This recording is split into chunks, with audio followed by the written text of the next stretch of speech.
नहमदुहु नुसल्ली अला रसूलिहिल करीम अम्मा बाद फौज बिल्लाहि मिनश शैतानिर रजीम बिस्मिल्लाहिर रहमानिर रहीम। इब्राहिम बिन शुएब रहमतुल्लाह अलैह से मरवी है, आप फरमाते हैं कि हम जुम्मा के दिन बाद नमाज असर के मजलिस किया करते थे। एक शख्स एक कपड़े में लिपटा हुआ हमारे मजलिस में आकर बैठता और हमसे सवाल किया करता था। एक मरतबा हजरत इब्राहिम बिन शुएब रहमतुल्लाह अलैह उस शख्स से पूछते हैं कि ऐ बंदा खुदा तेरी कुनियत क्या है? तो उस शख्स ने कहा कि मेरी कुनियत अब्बू अब्दुल्ला है। ये सुनकर इब्राहिम बिन शुएब रहमतुल्लाह अलैह बहुत खुश हुए। एक मुद्दत तक वो शख्स इब्राहिम बिन शुएब की मजलिस में आता जाता रहता, फिर उसका आना जाना बंद हो गया। एक बार हजरत इब्राहिम बिन शुएब उससे मुलाकात करने के इरादे से उसकी बस्ती में गए। उसके बारे में दरियाफ्त किया। लोगों ने कहा कि वो अब्दुल्ला सयाद है, यानी शिकारी है। इस वक्त वो शिकार को गया है, अभी आता ही होगा। चनाचा इब्राहिम बिन शुएब और उनके साथी उस शख्स की इंतजार करने लगे। वो सामने से आए और हाल ये था कि उस शख्स ने टुकड़े टुकड़े करके कपड़े की लुंगी और एक टुकड़े की चादर बनाई हुई थी। हाथ में कई परिंदे जिंदा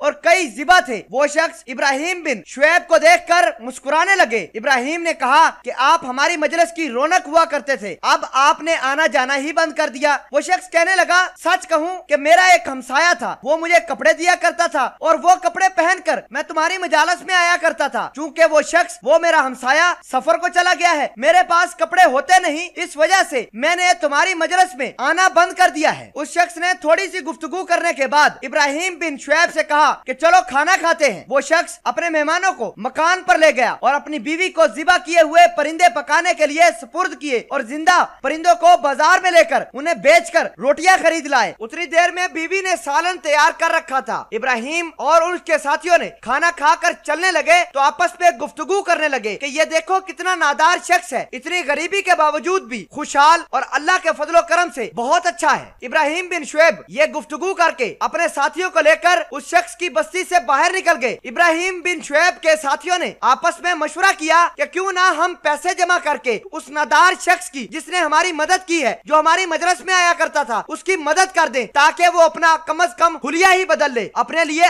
अच्छे कपड़े लेकर हमारी मजलिस में दोबारा आना शुरू कर दे। चनाचा हजरत इब्राहिम बिन शुएब के साथियों ने 5000 दिरहम की रकम जमा की और वो रकम जमा करके उनके साथियों ने इब्राहिम बिन शुएब के हवाले की और कहा कि आप जाकर उस शख्स के घर में उस शख्स की मदद करके आए। चनाचा इब्राहिम बिन शुएब वो पैसे लेकर उस शख्स के दरवाजे पर जाते हैं और सारा वाकया बताते हैं तो वो शख्स गुस्से से दरवाजा बंद करके वापस चले जाते हैं। इब्राहिम बिन शुएब रहमतुल्लाह अलैह फरमाते हैं कि मैं उन्हीं पैसों को लेकर वापस चलने लगा, कुछ दूर ही गया था कि उसकी बीवी की रोने की आवाज आई। मैं दोबारा उस शख्स के दरवाजे पर आया, दरवाजे को दस्तक दी। उस शख्स की बीवी बाहर निकली और कहा कि आपका दोस्त अब्बू अब्दुल्ला इंतकाल कर चुके हैं। बीवी रोती हुई उस शख्स का किस्सा इब्राहिम बिन शुएब को सुनाने लगी। कहने लगी कि जो ही आपने उनको पैसे देने के लिए कहा, अब्बू अब्दुल्ला घर में आते हैं, वजू करते हैं और मसल्ले पर खड़े होकर खुदा से ये दुआ मांगते हैं कि या अल्लाह मुझे अपने पास बुला ले और मुझे